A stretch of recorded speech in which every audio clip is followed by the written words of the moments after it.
Hi everybody, my name is Lauren and today I'll be walking you through the online game Spent.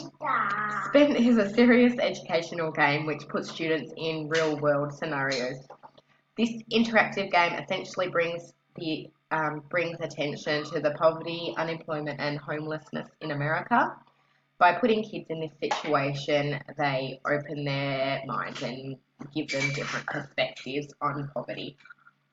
Now the game starts where you are to select what job that you would like initially. So the choices are between a waitress, an office temp, or a warehouse worker. Now we'll just go with warehouse worker. So not only does Spent engage children and opens their minds, but it also showcases literacy and mathematics skills throughout it.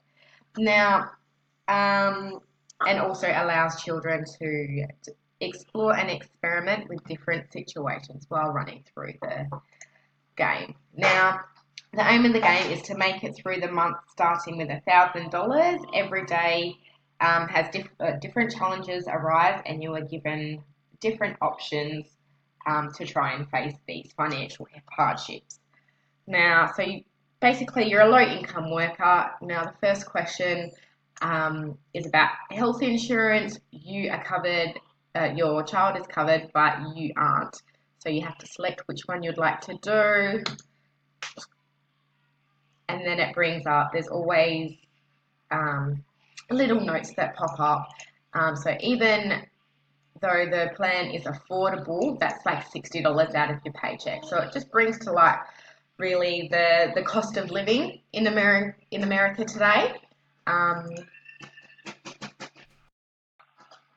Okay.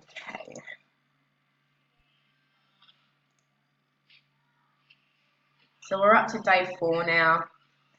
Your new apartment is too small for your stuff. What do you want to do? Have a yard sale just to try and make some more money.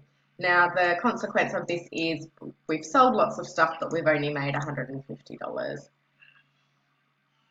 And then once you get through to all of the days, you get to the end and a little message pops up requesting donations for people living in poverty. So I think this game is very effective as it promotes a learner-centered approach to what it is like for people to live on the poverty line. I think it's a very engaging program and game, and I think it really brings to light how hard it is to live in situations like this. Thank you.